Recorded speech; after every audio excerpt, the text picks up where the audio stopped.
Welcome to வாழ்க்கை வழிகாட்டி. நம்ம என்ன பார்க்க போறோம்னா 6th ஜெனரேஷன், அதாவது 5th ஜெனரேஷன்ல இருக்கும் மொபைல் சர்வீஸ்ல 6th ஜென்ல என்னென்ன வரப்போகுது, எப்படி எல்லாம் வேர்ல்டு எப்படி எல்லாம் மாறப்போகுது, அதுதான் நம்ம கொஞ்சம் பார்க்க போகலாம். ஃபர்ஸ்ட் ஜெனரேஷன் நம்ம எப்படி இருந்தோம்? நார்மலாக ஃபர்ஸ்ட் ஜெனரேஷன் பேஜர் தான் சொல்லுவாங்க. அதாவது நம்ம ஒரு செல்போன் வந்து மெசேஜ் அனுப்புறது பேஜர் யூஸ் பண்ணாங்க. செகண்ட் ஜென்ரேஷன்ல ஆடியோ கால். இன்னொரு செகண்ட் ஜென்ரேஷன் நம்ம 5G கண்டுபிடிச்சாலும் செகண்ட் ஜென்ரேஷன் உள்ள நார்மல் ஆடியோ கால் தான் மேக்ஸிமம் யூஸ் பண்ணிட்டு இருக்கோம். அடுத்து தேர்ட் ஜென்ரேஷன்ல தான் வீடியோ கால் கொண்டு வந்தாங்க. பட் ஆனால் வீடியோ கால் கொண்டு வந்தாலும் மக்கள் வந்து அந்த தெளிவான இதில் பேச முடியல. அதாவது ஒரு ஒரு நம்ம அன்றாட நம்ம பேசுற இது பண்றத உடனே டக்கு நாங்கள் பாஸ் பண்ண முடியல. எப்படின்னா ஒரு இமேஜை பாஸ் பண்ண மாதிரி தான் இருக்கும். வாட்ஸ்அப் ஒரு இமேஜ் எப்படி பாஸ் பண்றோமோ அந்த மாதிரி தான் இப்படி இருக்கும். அடுத்து கன்வீனிட்டி இருக்காது. ஓகே, 4th ஜென்ரேஷன்ல ஓரளவுக்கு கரெக்டாக இருந்துச்சு. பட் அந்த 5th ஜென்ரேஷன்ல வந்து அதை கரெக்டாக பெர்ஃபெக்ஷனாக பண்ணிட்டாங்க. ஸோ இந்த 3 ஜென்ரேஷன்ல வீடியோ கால் தான் ரொம்ப இம்பார்ட்டன்ஸ் கொடுத்து பண்ணியிருக்காங்க. ஓகே, வீடியோ கால் இப்போ சக்ஸஸ் ஆயிடுச்சு. ஸோ அடுத்த ஜென்ரேஷன் 6th ஜென்ரேஷன்ல என்ன பண்ணாங்கன்னா ஹாலோகிராஃபிக்ஸ். இந்த ஹாலோகிராஃபிக்ஸ்ல இந்த எந்திர மட்டத்தில் பேசுவாங்க, ஒரு விர்ச்சுவலா பேசுற மாதிரி. ஸோ அந்த ஜென்ரேஷன் அந்த மாதிரி இதுக்கு ரொம்ப இம்பார்ட்டன்ஸ் கொடுத்து பண்றாங்க. அடுத்து 3D வீடியோ கால். அது 3Dல உங்களை சுற்றி அப்போ கனெக்ட் பண்ணிங்கன்னா அவங்களும் நீங்களும் பக்கத்தில் இருக்கிற மாதிரி ஒரு கனெக்டிவிட்டியில் பிளான் பண்ணியிருக்காங்க. அடுத்து VR கால்.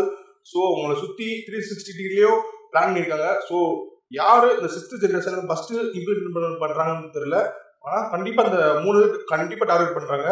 ஸோ 6th ஜென்ரேஷன்ல கண்டிப்பான முறையில் 5th ஜென்ரேஷன் ஆல்ரெடி செம்ம ஸ்பீடாக இருக்குது. ஸோ 6th இன்னும் ஸ்பீடாக இருக்கும். இன்னொன்று பெரிய அட்வான்டேஜ் என்னன்னா, இது வந்து வேர்ல்டு ஃபுல்லாக எங்கே இப்போ அண்டார்டிக்ல இருந்தீங்கன்னா கூட உங்கள் டவர் கிடைக்கிற அளவுக்கு கெப்பாசிட்டி கொண்டு வந்துடுறாங்க. சேட்டலைட் டேட்டா அக்சஸ் அளவுக்கு உங்களுக்கு கொண்டு வந்துடுன்ற மாதிரி சொல்லியிருக்காங்க. இப்போ ஒரு எக்ஸாம்பிள் எடுத்துக்கோங்க. இன்னொன்று ஃபாரஸ்ட்டில் நம்ம போவோம். ஃபாரஸ்ட்டில் வந்து வாக்கி டாக்கி தான் மேக்ஸிமம் வந்து சர்வீஸ், அதாவது இந்த ஃபாரஸ்ட்டில் போகிறவங்க மேக்ஸிமம் வாக்கி டாக்கி தான் யூஸ் பண்ணுவாங்க. ஏன்னா டவர் கிடைக்காது, செல்ஃபோன் டவர் கிடைக்காது. ஸோ இவங்க பிளான் பண்ணுறது வேர்ல்டில் எல்லா மூலைக்குமே டவர், இந்த செல்ஃபோனில் இந்த உலகத்தில் எங்கே இருந்தாலும் கிடைக்கிற அளவுக்கு ரெடி பண்ணிட்டு இருக்காங்க. ஓகே, அடுத்து ஏஐ. சொல்ல போனால் எல்லா ஃபீல்டும் ஏஐ வந்துட்டு இருக்கு. ஏஐ ஃபீச்சர்ஸும் இதில் கொண்டு வராங்க. ஸோ இது ஏஐ இருக்கு. இதில் என்ன யூஸ் ஆகும் பார்த்தீங்கன்னா, வெதர் நம்ம எந்த மாதிரி இடத்துல எந்த மாதிரி டவர் கொடுக்கணும். ஸோ ஏஐ ப்ரிடிக்ஷன் மீதும் இப்போ நம்ம நார்மலாக பார்த்து நம்ம வெயிலோ இது மழை காலத்தில் மேகம் அதிகமாக இருந்துச்சுன்னா நம்ம செல்ஃபோனில் மேக்ஸிமம் டவர் கிடைக்காது. ஸோ அந்த ஃப்ரீக்வன்சி வரதெல்லாம் லாக் ஆயிரும். ஸோ இந்த மாதிரி டைமில் ஏஐ ஃபீச்சர்ஸ் கொஞ்சம் அதிகமான ஃப்ரீக்வன்சியை அதுவாக கொடுத்து நம்ம செல்ஃபோன் கனெக்ட்ற மாதிரி பிளான் பண்ணியிருக்காங்க.